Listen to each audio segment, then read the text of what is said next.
بسم اللہ الرحمن الرحیم۔ میرے نبی پیارے حضرت محمد مصطفیٰ صلی اللہ علیہ وسلم نے فرمایا، جب شیطان کو جنت سے نکالا جا رہا تھا تو اس نے رب سے کہا کہ کہ تیرے بندے کو اس وقت تک گمراہ کرتا رہوں گا جب تک اس کے جسم میں روح رہے گی، کہ تیرے بندے کو اس وقت تک گمراہ کرتا رہوں گا کہ جب تک اس کے جسم میں روح رہے گی۔ تو اوپر سے میرے اللہ نے فرمایا، میں اپنے بندے کو اس وقت تک معاف کرتا رہوں گا جب تک وہ مجھ سے استغفار کرتا رہے گا، کہ میں اپنے بندے کو اس وقت تک معاف کرتا رہوں گا جب تک وہ مجھ سے استغفار کرتا رہے گا۔ اللہ کو راضی کر کے دنیا بناؤ تو تمہاری جنت کا ذریعہ ہے۔ سعد بن عبیدہ رضی اللہ عنہ کام نے فرمایا کرتے تھے کہ یا اللہ، بڑے بڑے کام تو بڑی بڑی نیکیاں پیسے سے ہوتی ہیں، کسی کو آزاد کرانا، کسی کا علاج کرانا، کسی کی شادی کرانا، کسی کو گھر بنا کر دینا، تو اے اللہ تو مجھے رزق دے، میں تجھے راضی کرنے میں خرچ کروں، کہ اے اللہ تو مجھے رزق دے، میں تجھے راضی کرنے میں خرچ کروں۔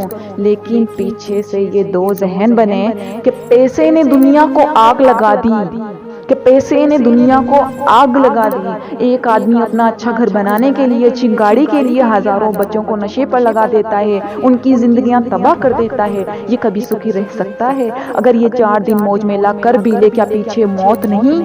اگر وہ 4 دن موج میلہ کر بھی لے، کیا پیچھے موت نہیں، قبر نہیں، حشر نہیں، کہ آگے اللہ کے سامنے کھڑا ہونا نہیں؟ کیا یہ دنیا ایسے ہی چلے گی؟ نہیں نہیں نہیں، اس کائنات کا ایک خالق ہے جس کا نام اللہ ہے، ایک مالک ہے جس کا نام اللہ ہے، اس کا ایک حکمران ہے جس کا نام اللہ ہے، ایک حاکم ہے جس کا نام اللہ ہے، ایک شہنشاہ ہے جس کا نام اللہ ہے، ایک زبردست سی طاقت ہے جس کا نام اللہ ہے۔ مشرق پر بھی اللہ ہے، مغرب پر بھی اللہ ہے، اور شمال پر بھی اللہ ہے، جنوب پر بھی اللہ ہے۔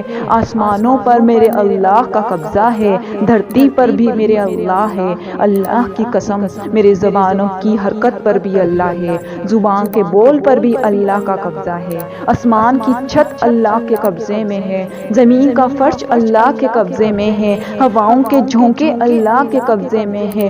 سردی کا موسم میرے اللہ کا ارادہ ہے، گرمی کی تپش میرے اللہ کا ارادہ ہے، بادلوں کے پانی سے گرنا میرے اللہ کا ارادہ ہے، طوفان کا آنا، بجلیوں کا چمکنا، بادلوں کی گرج، موسم کا تبدیل ہونا، درختوں کے پھل، پھلوں کے ذائقوں میں خوشبو، پھلوں میں میٹھاس، پھلوں پر کور چھلکے، ان کے رنگ، ان کے ذائقے، یہ سب میرے اللہ کا ارادہ ہے۔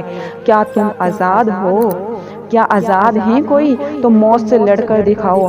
اگر آزاد ہو تو جوانی کو روک کر دکھاؤ، آزاد ہو تو بیماری کو روک کر دکھاؤ، آزاد ہو تو غم کو روک کر دکھاؤ۔ میرے اللہ کا اعلان ہے کہ نہیں نہیں نہیں، میرے اللہ کا اعلان ہے کہ نہیں نہیں نہیں، پیسے سے اطمینان نہیں ملتا۔ ایک ذہن ہے کہ ہم اپنی مرضی پر چلیں گے تو ہمیں سکون ملے گا۔ اللہ کی قسم، جتنا اپنی مرضی پر چلو گے اتنا تباہ ہو جاؤ گے، جتنا اپنی مرضی پر چلو گے اتنا تباہ ہو جاؤ گے۔ میرے اللہ کا اعلان ہے، الا الا الا، جیسے سائرن بجتا ہے تو ہر آدمی کے کان کھڑے ہوتے ہیں کہ کیا مسئلہ ہوا؟ سائرن ہے، سائرن ہے۔ تو یہ عربی زبان کا لفظ ہے کہ یعنی کہ عربی میں الا، یہ ایک سائرن ہے جسے سائرن کی آواز آتی ہے، بھئی کیا ہوا، بھئی کیا ہوا؟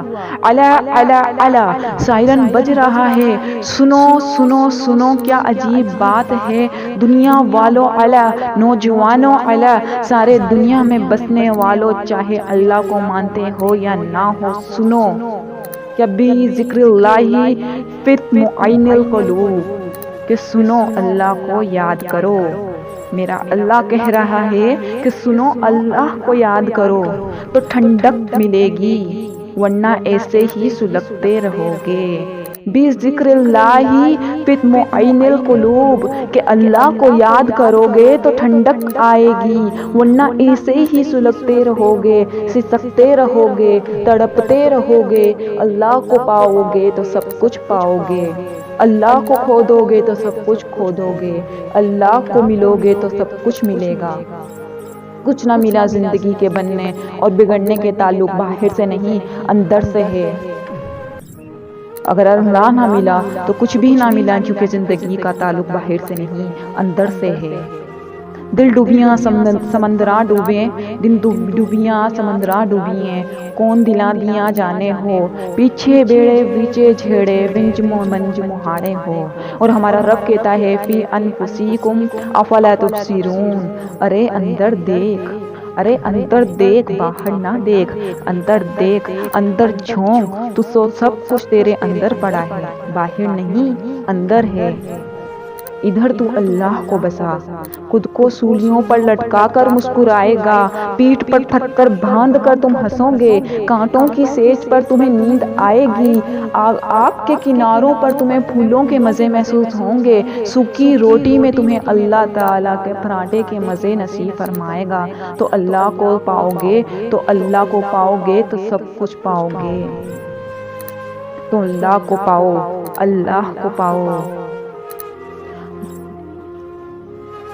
تو میری ماؤں بہنوں، سب سے جلدی راضی ہونے والی ذات اللہ کی ہے۔ ہماری ندامت کا ایک آنسو اسے ہمارے بہت قریب دوست بنا دیتا ہے، اور جس کا سب سے قریبی دوست اللہ ہو تو اس کا کوئی بھی کام کیسے رک سکتا ہے۔ مقصد ایک ہی بتاؤ زندگی کا، مقصد ایک ہی بتاؤ زندگی کا، موت سے پہلے اللہ کو راضی کرنا، موت سے پہلے اللہ کو راضی کرنا۔ نہ کرو گلہ اپنے نصیب سے، نہ کرو گلہ اپنے نصیب سے، جب اللہ راضی ہوتا ہے تو ہر چیز مل جاتی ہے، اور جب وہ راضی ہوتا ہے تو مقدر بھی بدل جاتے ہیں۔